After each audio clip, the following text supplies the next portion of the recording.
자, 원의 접선의 방정식은 유형이 세 가지가 있어요. 기울기가 주어지는 경우랑 원 위에 한 점이 주어지는 경우랑 원 밖에 한 점이 주어지는 경우 이렇게 세 가지가 있는데 뭐 그냥 공식만 이용해서 문제를 푼다고 해서 뭐 안 될 이유는 전혀 없는데 아무래도 이쪽은 다 이과죠. 나는 문과다 손. 빨리빨리. 오케이. 여기서 기울기가 주어진 원의 접선의 방정식이라는 녀석과 그 다음에 원 위의 점에서의 접선의 방정식과 원 밖의 점에서 원의 그 접선의 방정식 이 세 가지가 여러분이 이제 내년에 뭐 이과를 가시면 기하를 선택하시잖아요. 기하에 보면 2차 곡선이라고 해서 포물선과 타원과 쌍곡선이 나오거든요. 이렇게 세 가지가 등장을 해요. 2차 곡선이 한 단원, 한 단원, 한 단원 이렇게 들어옵니다. 첫 번째, 1, 3단원. 근데 이것들이 이 세 개에서 여기 나와 있는 이 세 개의 개념 있죠? 기울기가 주어졌을 때 원 위의 점에서의 접선의 방정식, 원 밖의 점에서의 접선의 방정식이 여기서 똑같이 등장을 해요. 그러니까 포물선 위에서 타원 위에서 쌍곡선에서 기울기가 주어졌을 때 접선 구하는 방법 세 가지, 그 다음에 위에 한 점에서 접선 구하는 방법 세 가지, 그 다음에 이것들의 밖에서 여기에 그은 접선의 방정식 구하는 거 세 가지. 근데 이게 공식이 그럼 3개씩 있을 거 아니에요. 그렇죠? 그럼 이게 총 9개거든? 근데 원까지 포함이 되니까 총 몇 가지? 12가지가 돼버려요. 그렇죠? 요거 문제 나올 때 가끔씩 원이 함께 들어와 버립니다. 요 안에. 왜? 너희 원 배웠으니까 할 수 있지. 뭐 이런 식으로. 그러니까 원과 이거에 동시에 접하는 타원이라는 이렇게 그림이 있는데 요 안에도 원 하나를 딱 집어넣어놔요. 그러면서 여기다가 쌍곡선 하나 그려버립니다. 그러면서 뭐 중심이 일치한다 뭐 이렇게 놓고 뭐 접선을 그어서 여기서 접하는데 여기서 똑같이 접한다, 뭐 여기서 접하는데 여기서 원에서 똑같이 접한다 이런 식으로 문제를 만들거든요. 그러면 이제 여러분이 어떤 사태가 발생하냐면 막 혼동이 옵니다. 공식 12가지가 들어오잖아. 그러니까 무슨 말이냐면 기울기가 주어진 거 가지고 공식 4가지가 생기는 거야. 그렇죠? 원, 타원, 포물선, 쌍곡선. 그렇죠? 그 다음에 한 점, 그렇죠? 위에 한 점에서 접선을 그리는 방법이 4가지가 들어가요. 원, 타원, 포물선, 쌍곡선. 그 다음에 밖에 한 점에서 그 접선도 똑같이 4가지 패턴이 나온단 말이야. 그러면 우리가 이걸 온전히 공식으로 기억을 하게 되면 어떤 사태가 벌어지냐면 나중에 까먹어요. 그렇죠? 까먹죠? 까먹으면 어떻게 돼요? 공식을 몰랐으니까 그냥 틀리면 됩니다. 까먹었으니까. 그래서 그 최악의 경우를 대비하기 위해서 여러분들은 이 공식이 왜 만들어졌는가까지 가급적이면 아시면 좋아요. 물론 이게 원에서는 굳이 크게 필요는 없어요. 원 자체에서는 별로 필요가 없습니다. 근데 이게 내년에 기하를 공부하실 때 포물선, 타원, 쌍곡선에서 여기서 만들어지는 그 3가지 공식들 9가지가 여기서 만들어지는 패턴과 똑같습니다. 그러니까 이 공식이 생성되는 원리다. 그렇기 때문에 여러분들 최소한 공식이 생성되는 원리까지 기억을 하시면 요것들에서 만약에 최악의 경우 공식을 내가 헷갈리기 시작했어, 까먹었어, 그랬을 때는 유도해서라도 풀 수 있도록, 그렇죠? 알고 계시면 좋겠고, 그 다음에 혹시라도 너희가 만약에 수학 원툴이야, 나중에 너희가 수리 논술을 볼 수도 있어요. 근데 수리 논술에는 기하, 미적, 확통 3가지가 필수입니다. 허접한 학교들 빼고는 기하, 미적, 확통을 다 봐요. 그러려면 수리 논술에 정말 중요한 게 기하에서는 이 접선과 관련된 내용들이에요. 그러다 보니까 제가 하나씩 설명해 드릴 거니까 그냥 단순하게 그래서 결과가 뭐예요? 그래서 공식이 뭐예요? 이렇게 접근하기보다는 저렇게 해서 만들어졌으니까 나도 저렇게 할 수 있으면 좋겠다 라고 생각하시면 되겠고, 저쪽에 한 학생이 그 수업 시간에 이걸 발표를 했어요. 그러니까 요 3가지 패턴 있잖아요. 요 3가지 패턴을 정리해서 증명하는 과정, 공식이 만들어지는 과정 정리해서 발표를 했더니 학교 선생님이 이쁘다고 세특을 쫙 이쁘게 잘 써주셨다라는 써주셨거든요. 예, 그런 식으로 활용을 하셔도 되고요. 굳이 그렇게까지 아니더라도 결국은 2학년 때 기하를 공부할 때 연계되기 때문에 반드시 정확하게 알고 계셔야 한다. 이렇게 보시면 됩니다. 자, 그 얘기를 좀 해볼게요.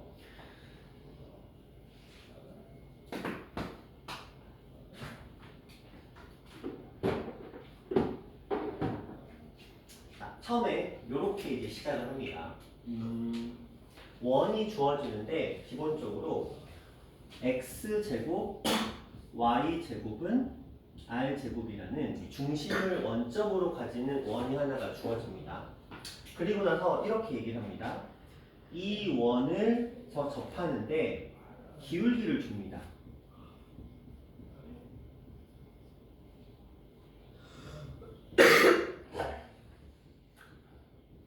기울기가 m인 접선의 방정식을 구하라는 패턴으로 이제 문제가 들어옵니다. 그럼 우리는 생각을 하겠죠? 이 접선의 방정식을 일단 y는 mx 플러스 n이라고 설정을 합니다. 그 다음에 우리가 하는 행동은 무엇이냐면 뭘 쓰죠? 판별식을 쓰셔도 되고요. 그 다음에 점집거를 쓰셔도 됩니다. 둘 중에 하나 사용하겠죠. 근데 일반적으로는 점집거를 사용을 하니까 우리가 원과 이 직선이 접한다는 걸 사용하기 위해서 어떻게 하느냐? D m과 1이니까 어서오세요. m제곱 플러스 1분의 중심의 좌표 00을 여기다 대입했으니까 누구가 남아요? n만 남습니다. 이게 누구랑 똑같아야 돼? r이랑 같으면 됩니다. 자, 그러면 이제 양변에 루트를 곱하겠죠. 절대값 n은 r 루트 m제곱 플러스 1이 됩니다. 자, 이때 이 절대값 n이라는 녀석은 절대값을 풀면 풀마 r이 붙게 됩니다. 여기까지 아무 문제 없죠. 그냥 우리가 하는 d하고 r이 같다는 거 썼어요. 근데 여기서 구한 이 n이 여기에 있는 y를 둔 n이잖아요. 그렇죠? 우리에게는 m은 주어진 값이야. 문제에서 준다고 상수야. 그러니까 우리는 얘만 구하면 됐던 건데 얘를 이제 구했어. m. 문제에서 r은 주어집니다. r도 주어지고 m도 주어졌으니까 이 둘은 이미 상수인 값이야. 그러니까 여기다가 대입만 하셔서 최종적으로 y는 m은 주어졌습니다. 플러스 마이너스 r 루트 m 제곱 플러스 1 이렇게 들어가시면 얘는 그냥 끝나버리는 겁니다. 결과적으로 굉장히 수월하죠. 근데 보통 학생들이 신기하게도 어디서 부호를 틀리냐면 얘를 틀려요. 잘 모르겠는데 이유는 잘 모르겠으나 저는 잘 모르겠어요. 근데 아이들이 문제 푸는 거 보면은 가끔씩 여기서 연산 실수가 일어나는 경우에 어디서 틀리냐면 여기서 틀립니다. 여기에다가 무슨 짓을 하냐면 풀마를 붙이는 경우가 있는 거예요. 마이너스를 붙이는 경우가 있어요. 이유는 모르겠어요. 왜냐면 이 생성이 여기서 x와 y의 개수의 제곱의 합이잖아요. 그렇죠? 근데 여기에 마이너스가 붙을 이유가 1도 없거든요. 솔직히 말해 1도 없어요. 왜 여기다가 풀마를 붙이는지 마이너스 붙이는지 이해할 수 없으나 어떤 경우에 이게 발생하냐면 외웠을 때 밑도 끝도 없이 외웠을 때 얘가 왜 그런지도 난 모르겠고 난 그냥 공식이나 외울래. mx 풀마 루트 m제곱 플러스 1 그러다 보니까 시험 딱 문제 풀다가 뭘 떠올리냐면 내가 그 아이한테 물어봤더니 선생님 근데 이게 근해 공식하고 비슷해요. 난 잘 모르겠는데 근해 공식에 보면 루트 안에서 b제곱 마이너스 4ac잖아요. 그쵸? 그러니까 왠지 루트 안에서는 2를 빼야 될 것 같은 그게 느껴졌대 그 아이는. 그 아이가 점수는 처참한 아이예요. 40점 정도 맞는 아이인데 근데 그 아이가 이제 중간에 들어왔으니까 그래서 또 1학기 때 근해 공식 어떻게 방정식 어떻게 풀었냐 했더니 그 아이는 모든 2차 관계식문제를 다 근해 공식으로 풀었대요. 그랬더니 그러면 그럴 수 있겠구나. 왜 인수분해 1도 모르고 그냥 근해 공식으로 모든 문제를 풀었다고 하더라고. 자, 근데 여러분들 그럴 일 없죠. 왜? 이게 어떻게 만들어졌어? m제곱 플러스 1로 만들어졌기 때문에 여기에 부호가 바뀔 일은 1도 없습니다. 자, 이 상태. 자, 그런데 이제 문제가 있죠. 세상이 그렇게 호락호락하지 않아요. 중심을 원점으로 주는 경우는 보통 개념서에나 이루어지는 일이고요. 실제 시험에서는 이루어지지 않습니다. 그럼 만약에 문제가 이렇게 주어졌어.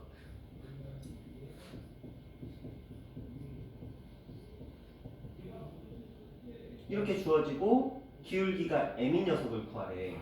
그럼 우리가 공식만 의존하면 이렇게 될 거거든요. 근데 이제 생각을 해봐야 되겠지? 봐봐. 여기에 원이 있었고 기울기가 m인 직선이 있었다. 그런데 이 중심이 a, b라는 건 이 원이 a만큼 b만큼 이동을 했다라는 거죠. 그럼 어떤 일이 벌어질까? 이 직선, 얘한테 달라붙어 있던 직선이 똑같이 따라서 올라가겠죠. 얘도 똑같이 예를 들어서 이 녀석을 정점이라고 생각을 해보면 똑같이 어떤 일이 벌어져요? A만큼 똑같이 B만큼 올라갈 거라는 거야. 맞죠? 그러면 우리는 어떻게 하시면 돼요?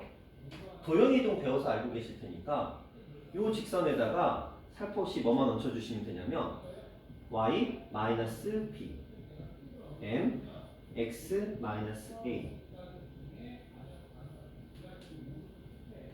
이해되시나요? 그쵸? 이 직선의 방정식을 x축으로 a만큼 y축으로 b만큼 평행이동시켜 주시면 됩니다. 자, 문제 될 거 없죠? 자, 이렇게 정의해 주시면 될 것 같고요. 자, 두 번째로 넘어갑니다. 자, 이게 첫 번째였고요. 두 번째. x제곱 플러스 y제곱은 r제곱이라고 주어진 상태에서 원 위에 한 점 x1, y1에서 접선의 방정식을 구하라 라는 문제가 나옵니다. 자, 이 문제 한번 생각해 볼게요. 원 위에 한 점에서의 접선의 방정식을 구하래. 뭐 이렇게 원이 있었습니다. 위에 한 점이 있대요. x1, y1이 있대요. 여기서 접선의 방정식을 구하라고 문제가 나왔습니다. 그럼 우리는 어떤 생각을 하냐면 원의 성질 중에서 접선 나오면 무조건 반지름과 수직 씁니다. 언제부터 배웠죠? 중학교 3학년 원과 직선부터 이미 나와 있는 문제가 우리 머릿속에 접선 나오면 이유 없어요. 무조건 반지름 그려서 수직 쓰는 거예요. 이건 무조건 원칙적인 거예요. 자, 그렇다면 중심에서 여기까지 수선을 내리겠죠. 그럼 생각해보자. 이 직선의 기울기와 이 직선은 당연히 수직입니다. 뭐 당연한 겁니다. 그럼 이런 생각을 하겠죠? 원의 중심 0,0에서 요 점 x1, y1까지의 기울기를 구해보자. 그러면 이 파란 녀석의 기울기는 x1분의 y1에 마이너스만 붙여주시면 되겠죠. 맞아요, 틀려요? 그쵸? 플러스예요. 그쵸? 괜히 쓸데없이 뺄 필요 없죠. 왜? 여기서 빼고 여기서 뺐으니까 당연히 x1분의 y1 나옵니다. 그러면 이 녀석 적방의 기울기는 얘랑 무슨 사이예요? 마이너스 역수 사이죠? 그렇죠? 마이너스 역수. 그럼 마이너스 y1분의 x1 나올 겁니다. 자, 여기까지 문제 없죠? 그렇죠? 이 반지름의 기울기와 접선의 기울기가 수직이라는 걸 이용해서 이 녀석을 구해냈습니다. 자, 그렇다면 이제 그 다음 과정을 가볼게요. 어떻게 정의가 되고 있죠? 자, 이 녀석은 이 직선의 기울기인데 이 직선은 한 점 x1, y1을 지나고 있습니다. 그러면 저 접선의 방정식으로 이렇게 식을 수 있거든요. y는 마이너스 y1분의 x1 그리고 x 마이너스 x1 플러스 y1 이렇게 쓸 수 있습니다. 맞죠? 자, 여기까지 한 문제 없습니다. 기울기 구했고 마이너스 1, y1 x1, y1이라는 점을 지나니까 x1, y1 이렇게 설정할 수 있습니다. 괜찮죠? 자, 그 다음 과정 어떻게 할까요? 그 다음 과정. 자, 절대적으로 보통 여기까지는 갑니다. 일반적으로. 이 다음 과정으로 보통 못 넘어가더라고요. 어떻게 해야 될까? 여기서 생각해봐. 여기서의 포인트는 x1, y1이 이 원 위에 한 점이라는 점이에요. 그렇죠? 그러면 얘가 이렇게 되거든요. 얘가 원 위에 한 점이기 때문에 원의 방정식 x제곱 플러스 y제곱은 r제곱이라는 녀석한테 이 x1, y1이라는 점을 대입할 수 있어요. 그렇죠? 그럼 x1의 제곱 플러스 y1의 제곱이 뭐가 돼요? r제곱이 되거든요. 그렇죠? 요거 이제 이용할 거야. 자, 일로 와볼게요. 일로 와봅시다. 저는 일단 이 녀석을 양변에 y1을 먼저 곱할 거예요.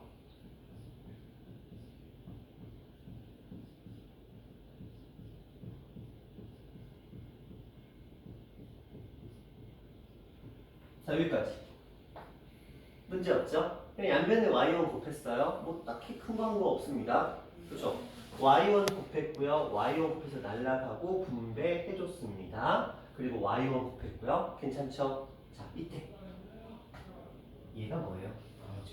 그렇죠. R제곱인 거죠? 왜? 원 위에 한 점이니까. 그렇죠? 왜? x1의 제곱 플러스 y1의 제곱은 R제곱이라고 돼 있습니다. 그럼 얘가 R제곱이 된 거네? 근데 얘가 마이너스여서 이항을 시켜봤어요. 그랬더니 어떤 모양이 되더라? x1, x 플러스 y1, y는 R제곱이라는 형태가 만들어지더라는 거야. 자, 별거 없죠. 솔직히 말하면. 우리 두 개 썼어요. 반지름과 접선은 수직이다. 그리고 이 점은 원 위에 한 점이다. 두 개를 그냥 뭐 했어요? 연립해서 식을 정리했습니다. 자, 이거 보자. x1과 y1은 상수예요. 문제에서 주어집니다. 상수. 그 말은 여기는 이제 숫자가 써 있다는 거야. 그럼 이제 x하고 y만 미지수 변수라는 거죠. r은 당연히 상수죠. 왜 반지름이 이렇게 주어질 테니까. 그럼 이 식은 일반적으로 어떤 모양을 가지냐면 뭐 이런 식으로 2x 플러스 3y는 뭐 9 이런 식으로 나오게 됩니다. 그렇죠? 그러면 x, y에 관한 1차식 당연히 직선의 방정식이 만들어지겠죠. 그러면서 얘가 접선의 방정식이 되는 구성입니다. 애들이 가장 좋아하는 문제예요. 왜? 그냥 숫자 어떻게 하시면 돼요? 이거 두 개를 분리시켜서 애들은 그렇게 기억합니다. x 두 개 분리, y 두 개 분리, 그 중에 하나에다가 x1, y1 대입해. 이렇게 가르칩니다. 근데 실제로 그렇게 외우는 게 가장 편해요. x 제곱이니까 두 개 분리해서 그 중에 하나 x1 대입하고 y 제곱 두 개니까 그 중에 하나에 y1 대입하면 그게 문제풀이의 전부입니다. 근데 자, 여기도 또 이제 이런 생각을 하는 거죠. 얘가 또 이동을 해. 어디로? 이쪽으로. A만큼. 이쪽으로 B만큼 이동을 했어. 그래서 거기에 원이 하나가 형성이 됐어. 이렇게. 그러면 접선의 방정식도 이동을 했을 거란 말이에요. 그렇죠? 접선의 방정식도 이동했을 거 아니야. 자, 그럼 우리는 이런 생각을 하겠지? 그러면 선생님 이 접선의 방정식을 이동했으니까 이를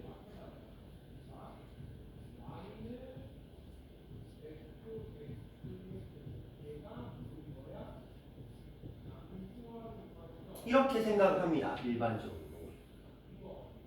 그렇죠? 자, 그런데 이건 틀렸어요. 뭐가 틀렸을까를 생각해봐. 왼쪽으로. X축으로 A만큼 그래서 X-A를 대입했고 Y축으로 B만큼 그래서 Y-B를 대입했어. X하고 Y. 요건 상수잖아. 근데 여기다 대입할 일은 없죠. 자, 이거. 근데 틀렸어요.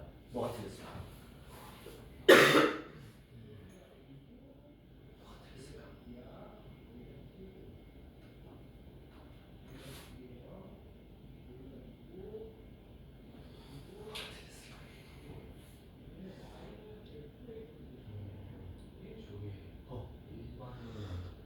일반형? 그런 의미는 아니에요.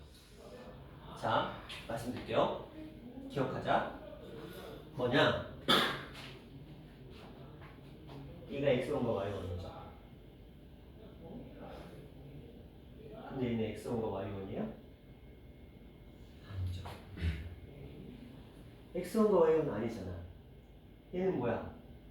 X1 플러스 A, Y1 플러스 B지. 그치? 그럼 저 앞에 있는 X1과 Y1도 바뀌었어야 되는 거야.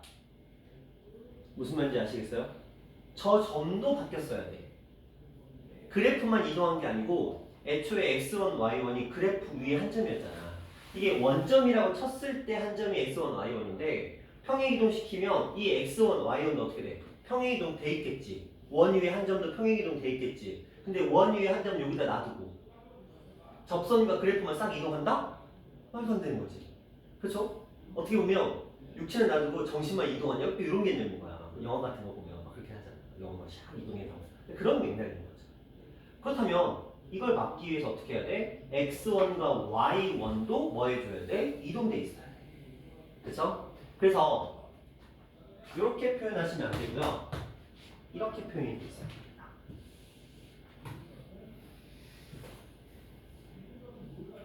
x1이 이제 이렇게 된다면 이렇게 씁니다.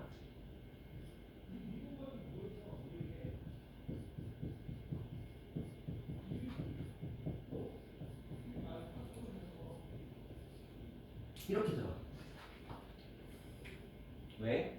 뭐까지 이동시키셔야 돼요? x1, y1이라는 점 또한 이동되어 있기 때문에 그것까지 함께 움직여서 문제를 풀어주셔야 된다. 이렇게 생각하셔야 됩니다.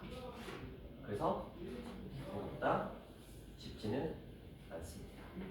자, 요 부분만 다시 한번 얘기를 할게요. 자, 근데 저 부분의 원리를 쉽게 생각하면 이렇게 됩니다. 봐봐.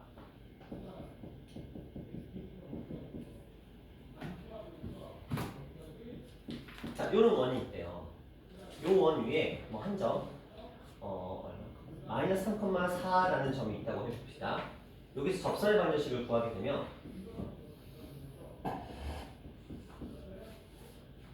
이렇게 생기게 되거든요. 그렇죠? 그럼 우리가 이 녀석의 접선의 방정식 구할 때 어떻게 하냐면 x 2개 분리, y 2개 분리는 구해 놓고 하나에다가 요 마3과 마4를 대입해 주시면 돼요. 요런 맥락으로. 그럼 이 문제는 끝나게 됩니다. 자, 그런데 자, 저 아이가 평행이동이 돼 있다고 한번 생각을 해보자. 이만큼. 그래서 이 원의 방정식이 x-5 제곱 플러스 y-3의 제곱 이 정도 돼 있다고 한번 가정을 해볼게요. 자, 그러면 요 위에 한 점을 가지고 우리가 이제 대입해서 문제를 풀어주셔야 되거든요. 그렇죠? 그랬을 때 얘랑 똑같은 패턴으로 x-5 두 개를 분리시키시고요. y-3 두 개를 분리시키시면 됩니다. 그리고 뭐 점의 좌표 줄 거거든요. 점의 좌표를 주는데 2,6, 2,7 이런 식으로 줄 겁니다. 그럼 여기다가 어디다가? 여기다가 2하고 7을 대입하시면 돼요. 그렇죠? 그냥 편하게 하시면 됩니다. 그렇죠? 그래서 뺐으니까 마3에다가 x-5가 되고요. 플러스 4에다가 y-3은 25라는 식으로 식을 정리해 주시면 뭐 이제 요거 분배까지 하셔야 되겠죠? 이렇게 정리하면 이게 요 직선의 방정식이 되는데 한번 확인해 볼까요? 이게 진짜 되는 건지. 자, 2하고 7이라는 점을 제가 여기다 대입해 볼게요. 그럼 25가 나와야 되겠죠? 자, 그래야 접선의 방정식이 될 테니까 해봅시다. 여기 얼마? 9 이렇게 나올 거고요. 뺐어요. 그러면 4, 4, 16 그래서 25 나오는 거 맞죠? 됐죠? 자, 이렇게 보셔야 되는데 선생님 근데 점의 이동은 원래 도형의 이동과는 다르게 도형의 이동은 x-a를 대입하지만 점의 이동은 좌표에다 a를 더한다고 알고 있습니다. 저는. 그런데 왜 얘는 x-a를 똑같이 쓰는 걸까요? 이건 자취의 방정식이어서 그렇긴 해요. 그러니까 역으로 생각하시면 되거든요. 여기서 사용하는 x랑 여기서 사용하는 x가 다르기 때문에 점의 좌표만 놓고 보면은 요게 실제로 x1이면 x2라고 생각해 주시면 x2 플러스 a가 x1이 되는 거기 때문에 우리가 이 a를 역으로 계산하기 위해 x1-a를 쓰는 거긴 한데 거기까지는 솔직히 필요 없고 그래서 이런 식으로 정리가 된다는 걸 기억하시면 이 원리가 2차 곡선 세 가지에서도 똑같이 적용이 되고 있다는 거. 그럼 여기에 포인트는 무엇이냐? 자, 이 증명 과정은 당연히 기억하시면 좋겠지만 뭐 못하셔도 상관없지만 이런 느낌 정확하게는 반지름과 접선은 수직이다. 그리고 위에 한 점을 대입해서 어떤 관계식 하나를 구해서 이 둘을 가지고 연립해서 정리한 게 이 식이다. 그래프가 이동을 하게 되면 똑같이 얘도 따라서 이동을 하게 되는데 그래서 x랑 y를 대입하는 건 맞는데 이 점 또한 어떻게 할 수밖에 없다? 이동했기 때문에 그거의 원리를 그대로 적용시킬 수밖에 없다. 그런데 왜 여기다 굳이 A랑 B를 써야 되느냐? 왜냐면 이 점 또한 옮겨져 있는 상태이기 때문에 그 원리가 똑같이 적용되고 있다 정도로 기억해 주시면 됩니다. 그리고 우리가 2차 곡선할 때 이 원리를 조금 더 디테일하게 들어갈 거예요. 왜냐면 지금은 그렇게 크게 중요하지 않지만 2차 곡선할 때는 이게 굉장히 중요한 의미를 가지거든요. 그래서 깊이 있게 또 들어갈 것이다 정도로 보시면 됩니다. 그래서 여러분들은 일단 이 빨간 녀석이 메인이긴 하지만 실제로 시험은 요 녀석으로 주로 출제가 되겠죠. 자, 요 빨간 녀석이 메인이지만 시험 주로 이 녀석이 등장하게 됩니다. 자, 이제 마지막 하나 남았어요.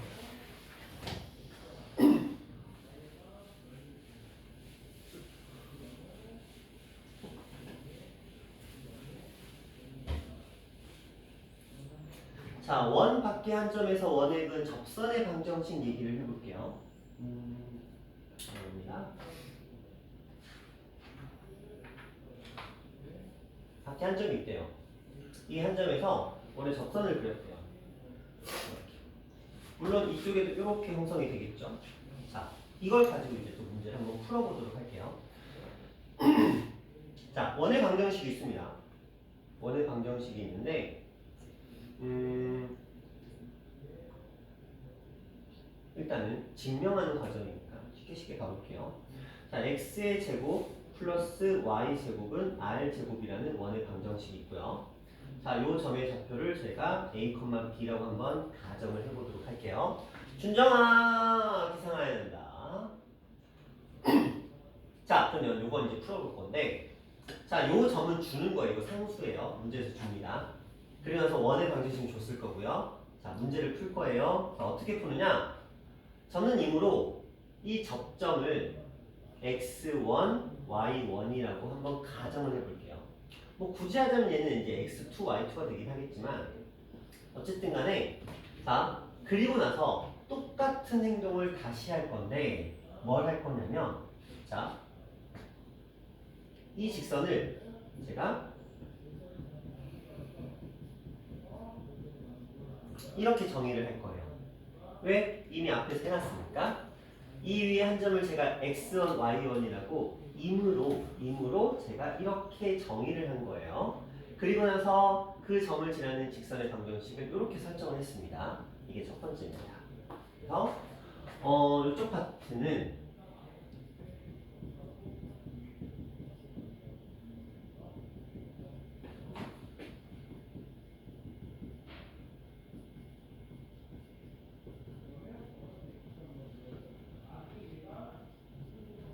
이고 첫 번째 방법이 원 위의 점을 접점을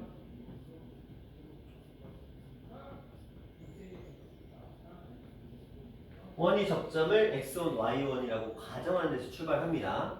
그리고 그 접선의 방정식은 접방은 x1, x 플러스 y1, y는 r 제곱이라고 이렇게 되겠죠.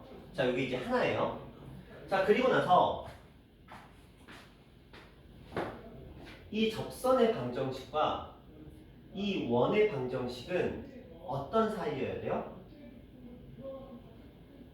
어떤 사이여야 돼요?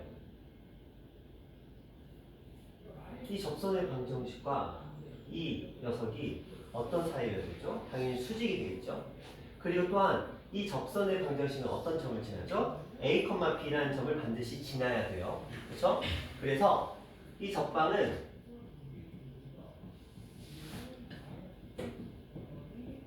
a, b를 지난다를 이용해서 대입을 합니다. 뭐 어떤 식이 되냐면 ax1 플러스 by1은 r제곱이라는 형태가 만들어지고, 자, 두 번째 x1, y1은 원 위의 점입니다. 그렇죠? 그러니까 이걸 x1의 제곱 플러스 y1의 제곱은 r제곱이라고 쓸 수 있겠죠. 자, 여기서 썼던 거 똑같이 쓰는 거예요. 자, 이제 이 기억이라는 식과 이 니은이라는 식을 가지고 저는 무엇을 할 거냐면 기억과 니은의 연립 방정식을 풀 겁니다.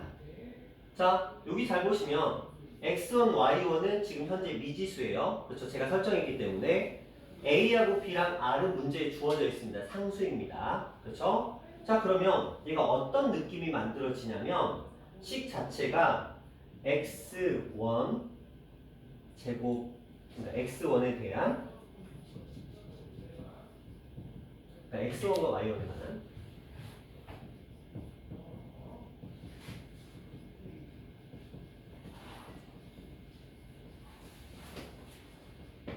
연립 2차 방정식이 만들어지게 됩니다.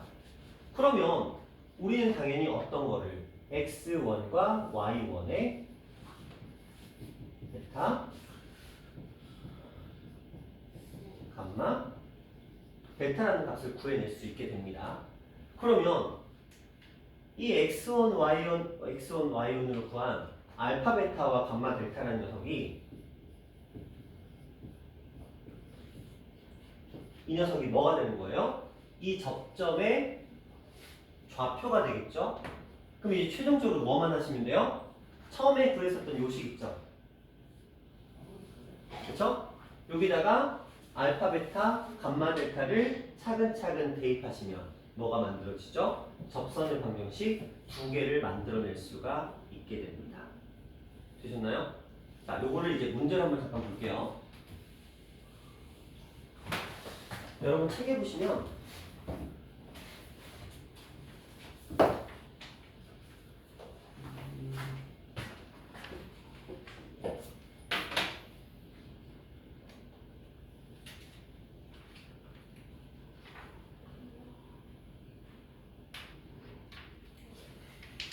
자, 이거 한번 볼게요. 대표이지 16번이거든요. 점 1,7에서 원의 근 접선의 방정식을 모두 구하여라. 이걸 요 풀이에 맞춰서 한번 풀어보도록 할 거예요. 자, 점 1,7입니다. 대표이지 16번입니다. 자, 1,7이라는 점이 있고요. 원이 x의 제곱 플러스 y 제곱은 5라고 설정이 되어 있으니까 자, 요거에 맞춰서 그대로 풀 거예요. 자, 첫 번째 원 위에 한 점을 x1, y1이라고 설정합니다.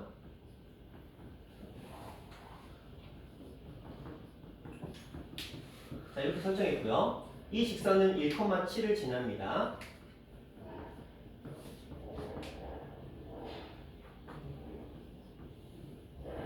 자, 이렇게 지나야 되겠죠? 그리고 x1, y1은 이 원 위의 점이기 때문에 x1의 제곱 플러스 y1의 제곱은 5가 됩니다. 자, 요거 가지고 연립방정식 풀 거예요. 우리 어떻게 배웠냐면 1차식과 2차식의 연립방정식은 1차식을 2차식에 대입하자고 배웠습니다. 맞죠? 1차와 2차 연립방정식은 1차를 2차에 대입하자고 배웠어요. 대입합니다. 그래서 요 녀석이 들어가면서 마이너스 7y1 플러스 5 이거의 제곱 플러스 y1의 제곱은 5 이런 식이 되겠죠. x1은 요거 이항했으니까 자 이거 전개하면 49 더해서 50 y1의 제곱 마이너스 7, 5, 35니까 70 y1 25인데 요거 넘어와서 플러스 20은 0 정리하시면 5y1의 제곱 마이너스 7y1 플러스 2는 0이 되면서 자 5하고 1인데 7이 안 만들어지네요. 잠깐만요. 저는 틀렸나요? 된다고요? 7, 5, 2, 10 5는 되는구나. 5하고 1, 2하고 1 이렇게 되네요. 이렇게 자 그러면 y1의 값이 얼마이거나 5분의 2이거나 y1의 값이 1 이렇게 나와요. 그러면 요것들을 어디다가 뭐 주어진 식에다 요 둘 중에 하나 대입하는데 뭐 위에다 대입하는 게 낫겠죠. 자 여기 5분의 2가 들어갔어. 그러면은 x1 플러스 곱했으니까 5분의 14가 얼마? 5가 돼야 된다. 이렇게 되겠죠? 7을 곱했으니까. 그러면 x1에 들어가는 값은 5분의 얼마? 11 이렇게 됩니다. 자 이것도 가볼게요. y1에 1이 들어갔으니까 x1은 마이너스 2가 들어가요. 그래서 우리는 좌표 두 개를 만들어 냈습니다. 그럼 이제 이걸 뭐 하면 돼요? 쭉 여기로 들어가죠. 맨 처음에 우리가 설정했었던 요 값으로 돌아가서 x1, y1을 차곡차곡 대입하시면 됩니다. 그래서 대입해 주시면 자 요거 5분의 11 x 그리고 요거 5분의 2 y는 5라는 식 하나 뭐 5를 똑같이 곱해 주시면 11x 플러스 2y는 25 이런 식 하나 나오고요. 자 1과 마이너스 2, 마이너스 2하고 2를 대입합니다. 마이너스 2x 플러스 y는 5 이렇게 두 가지 형태의 접선의 방정식을 만들어냅니다. 되셨나요? 자 이런 식이 이 첫 번째 방법인데 자 얘는 장점이 무엇이냐 풀이가 좀 길어지긴 해요. 그렇죠? 왜냐면은 원 위에 한 점을 2으로 세팅하시고 그 다음에 그 점이 a, b를 지난다를 가지고 그리고 또 그 점이 원위의 점이라는 걸 가지고 연립 방정식을 만들어서 그들의 연산을 쫙 진행해서 좌표를 구하고 다시 또 대입해서 식을 만든다까지 봤을 때 얘가 할 수 있는 건 뭐냐면 뭘 구할 수 있냐? 첫 번째, 접점을 구할 수가 있다. 그렇죠? 접점을 구할 수가 있고요. 그 다음에 두 번째, 접선의 방정식도 구할 수가 있다. 이게 왜 장점이 되는지 이따 말씀드릴 건데, 자, 접점과 접선의 방정식을 모두 구할 수 있는 게 이 녀석의 풀이이고요. 여러분이 2학기 때 원의 방정식을 학교에서 수업 들으실 때 모든 선생님들은 이걸로 가르치실 거예요. 학교 선생님들은 무조건 이 방법을 쓸 겁니다. 반드시까지는 아니지만 웬만하면 거의 다, 제가 봤을 때는 거의 다였거든요. 이 방법을 쓰게 됩니다. 그래서 학교 선생님의 풀이를 따라가기 위해서는 이 방법을 반드시 알고 계셔야 되는 게 여러분이 할 일인데, 자, 얘만 있는 거냐? 또 다른 풀이가 하나가 더 존재를 해요. 그 또 다른 풀이가 뭐냐? 자, 이번엔 이렇게 갑니다. 두 번째. 저 A, B를 지나는 접선의 방정식이기 때문에 제가 접선의 방정식을 이렇게 정의합니다.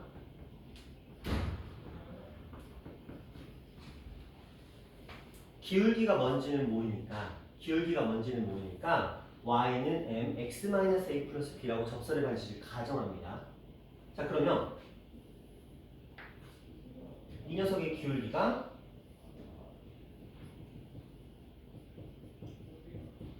한마디로 얘를 가정한 거야. 기울기만 a, b는 주어지니까. 그 다음에 뭐 할 거냐면 이거 쓸 겁니다. 이거 쓸 겁니다. d는 r이다. 그러면 원이 주어졌을 테니까 d하고 r을 씁니다. 어떻게? 자, 요거 가지고 자, m하고 y 넘어왔으니까 1일 거예요. 그리고 요 자리에는 자, 중심의 좌표가 0,0이라고 한다면 대입하겠죠? 0과 0을 대입했으니까 여기에 남은 값은 누구? 마이너스 ma 플러스 b의 절대값. 이런 식으로 들어가겠죠. 자, 이거 전개하면 mx 마이너스 y 마이너스 am 플러스 b 이렇게 나왔으니까 요건 날라가고 요것들만 요 안에 들어갑니다. 자, 그러면 이게 뭐랑 똑같으면 돼요? r이랑 똑같으면 되겠죠. 그렇죠? dr 쓸 거니까. 그러면 자, 이거 우리가 정리해보면 뭐 ma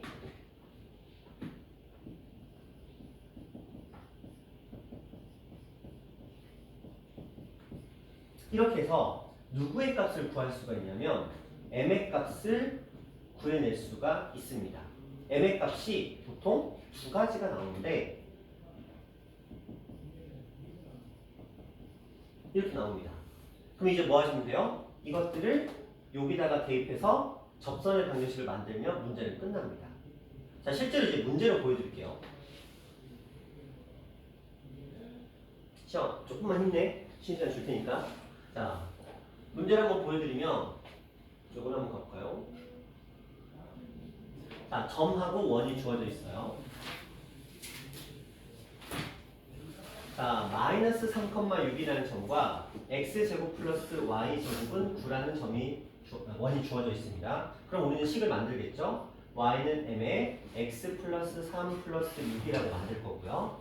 여기서 원까지 d하고 r이 같다를 사용할 거예요. 그래서 루트 m제곱 플러스 1분의 00 들어갔으니까 3m 플러스 6 이렇게 되겠죠. 그리고 이거의 절대값이 반지름 9. 이렇게 갑니다. 그러면 이 계산하겠죠? 루트를 곱하고 양변을 제곱할게요.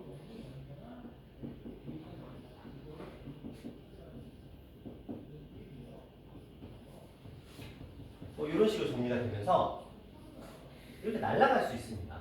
그렇죠? 근데 날아가 놓고 봤더니 36m이라는 값이 얘를 이항해서 9에서 36을 뺐으니까 마이너스 27이 되고, 그러면 m이라는 이 r의 값은 마이너스 4분의 3이라고 해서 몇 개밖에 안 나와요? 한 개밖에 안 나와. 그치? 이상하다? 선생님, 접선의 방정식은 두 개가 나와야 되는데 선생님 얘 한 개밖에 안 나왔네요. 나머지 하나는 어디가 쓸까요? 라는 의문이 생겨. 자, 이게 이 녀석의 단점이에요. 자, 잘 봐봐. 우리가 이 문제를 풀었을 때 m제곱이 소구가 되지 않았다면 m은 분명히 두 개가 나왔을 겁니다. 그렇죠? 그러면 우리 뭐 하시면 돼요? 그 두 개의 m의 값을 여기다가 쓰기만 하면 돼. 그럼 자, 이 녀석의 장점이 뭐냐? 빠르다. 얘랑 비교해봐. 당연히 풀이가 아까 풀이랑 보세요. 훨씬 빠릅니다. 훨씬 빨라요. 빠릅니다. 그런데 단점이 있어요. 치명적입니다. 가끔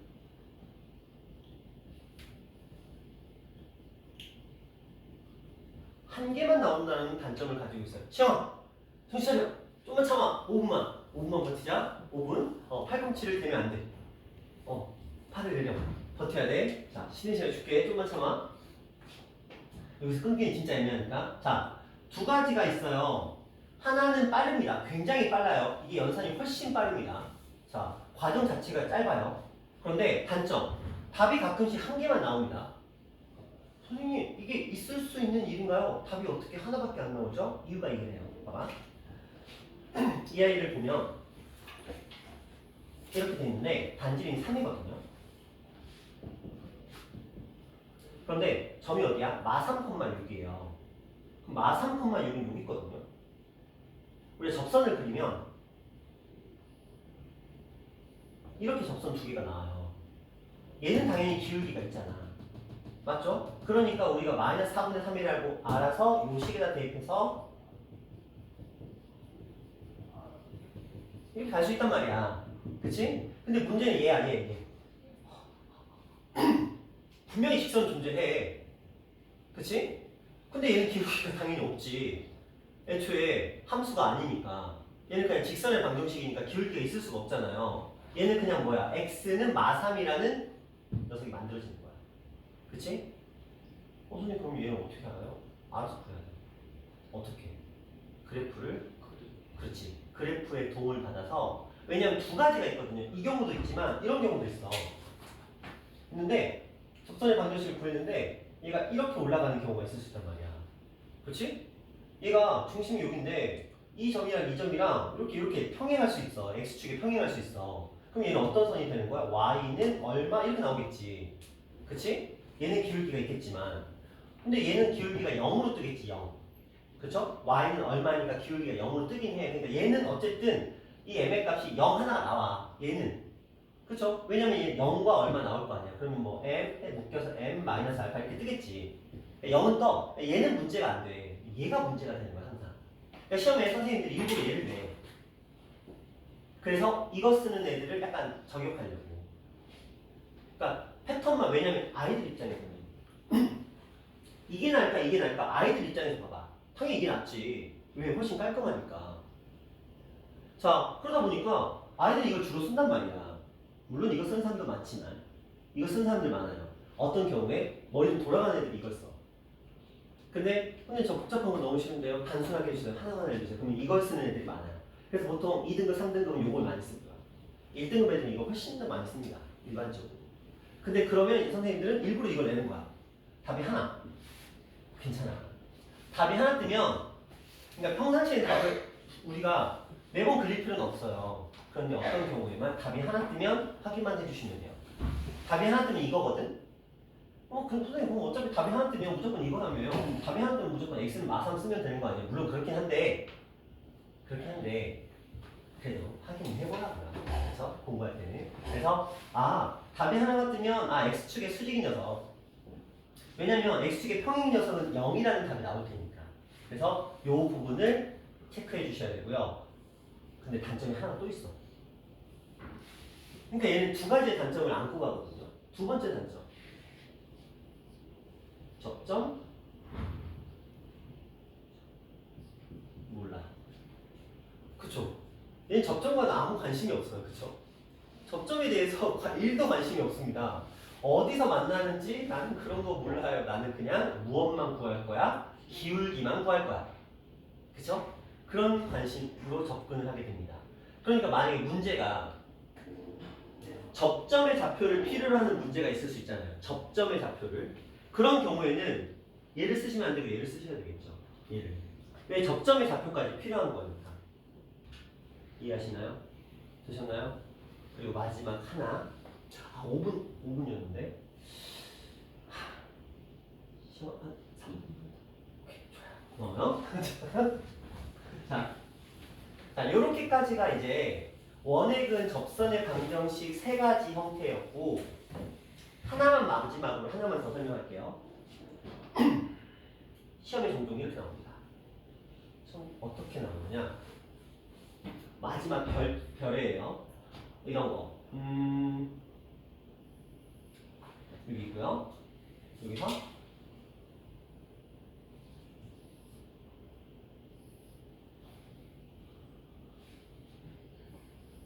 자, 이렇게 접선을 그려서 그러면 여기에 접점이 두 개가 형성이 될 거예요. 맞죠?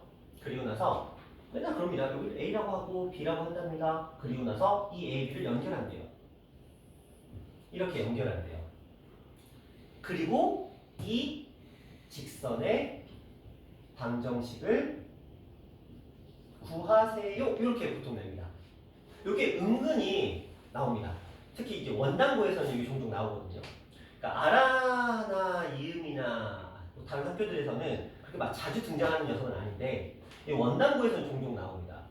자, 뭐 선생님이 크게 바뀌지 않았다면 나올 텐데 근데 올해 난이도 보면 또 안 나올 것 같기도 하고. 자, 이걸 직선의 방정식을 구하라고 하거든요. 자, 얘는 정식 명칭이 있어요.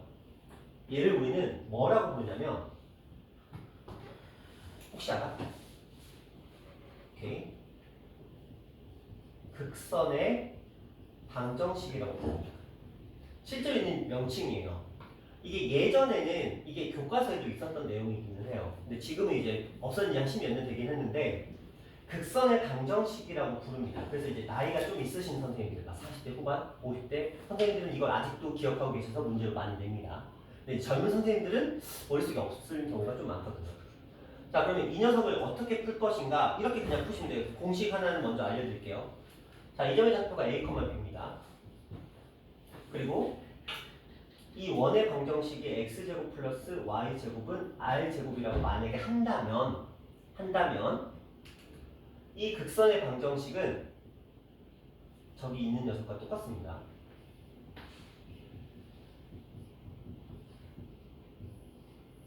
이게 답입니다. 누구랑 비슷해요?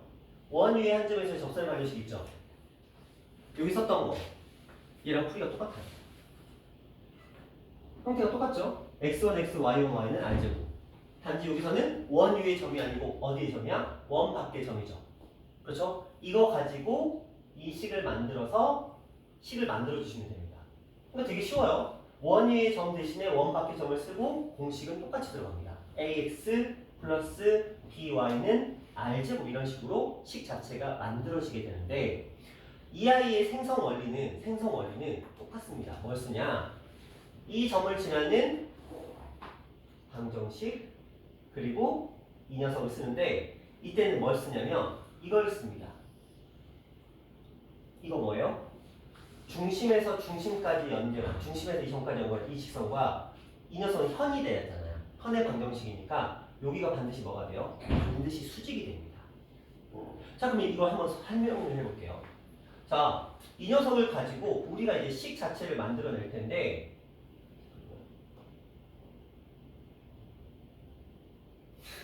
이렇게 눈치를 보게 되냐? 자, 유도까지는 안 할게요. 왜냐면 이게 교육과정에 있는 건 아니라서 그리고 이게 이제 예전에 교육과정에 있어서 필요했었는데 그리고 이거는 이제 기하에서 등장하는 것도 아니니까 딱 이 정도 느낌으로만 살려놓을게요. 원리는 그냥 말로만 살짝 설명해 드릴게요. 자, 요 두 점을 지나는 직선이 있을 거예요. 그쵸? 요 두 점을 지나는 직선 그리고 요 두 점을 지나는 직선이 서로 무슨 관계? 수직이다야. 그치? 수직이다. 그러면 이 기울기의 마이너스 역수를 가지고 이 직선의 방정식을 만들 거예요. 그렇죠? 그리고 또한 자, 이 점과 이 점 사이에 거리가 있을 거거든요. 그렇죠? 이 녀석이 이 반지름과 요 녀석 해서 뭐가 나오면 피타고라스의 정리가 성립을 합니다. 그걸 통해서 이 점이 이 원 위에 점이라는 거 이용하고 반지름 주어지는 거 이용하고 그 식들을 이제 조합해야 돼. 그래서 그 연산 과정을 해야 되는데 아까 제가 이거 보여드렸을 때 나왔던 연산 과정이 한 2배 정도가 돼요. 그래서 그 풀이 과정이 쫙 하면서 최종적으로 정리가 되면서 하나씩 이런 식으로 하나씩 제거를 시킵니다. 제거를 시켜가는 그 과정들을 통해서 우리가 최종적으로 이 형태 자체를 끌어내게 되는데 나중에 시간이 좀 많이 남는다. 우리 시험 공부하다가 조금 뭘 시키고 싶다. 그럴 때 그냥 한번 보여드릴 수는 있을 것 같은데 왜냐면 실제로 필요가 딱히 없어서 교육과정이 없는 거니까 여러분이 발표한다고 세트를 써주지도 않거든요. 교육과정이 없는 내용은. 네. 그래서 이 정도 느낌으로 어떻게 한다? 원밖에 한 점에서 원의 요 식과 수직을 이용해서 만들어지는 이 현의 방정식은 어떻게 구한다? 이 원의 방정식에서 아까 원 위에 한 점을 해서 접선의 방정식 했던 저 식과 똑같이 x를 2개로 분리, y도 2개로 분리, 거기다가 a, b를 대입하면 돼요. 그러면 만약에 원의 방정식이 x-a의 제곱, y-b의 제곱, r 제곱이었고 원밖에 한 점이 만약에 p, q였다. 그럼 어떻게? x-a 2개로 분리시키고 저기서 했던 방법대로 y-b 2개로 분리시키고 요 x와 요 y 자리에 p하고 q 대입해 주시면 그냥 끝납니다. 방식은 동일합니다. 괜찮죠? 알아두세요. 왜냐면 이게 종종 시험에 나오는데 나오면 알고 있으면 그냥 식 쫙 깔아놓고 숫자 띡띡 대입해서 정리하고 그냥 끝나는 거야. 한 30초 걸리겠죠? 그렇죠? 남들은 뭐 하고 있을까? 이거 풀고 있을 거야. 왜? 접점의 좌표가 필요하잖아. 이거 구해야지. 구하고 있을 거 아니야. 그리고 나서 뭐 할 거야? 이 두 점을 가지고 두 점이 주어진 직선의 방정식 구하고 있겠지. 남들이 그거 하면 못해도 풀이가 2분에 3분은 걸리고 있겠지. 한 3분 정도. 근데 너희는 30분 안에 끝냈어. 2분 30초 세이브 하는 거니까. 당연히 알고 계시면 좋겠죠. 시험에 잘 나오는 건 아니지만 가끔 나오는데 그 가끔 나왔을 때 너희들은 이득 보고 들어가야지. 시간 세이브 하면서 이렇게까지 기억해 주시면 이게 접선과 관련된 여러분 학교 시험에서 나오는 내용들에 대한 정보였습니다. 시작할게요.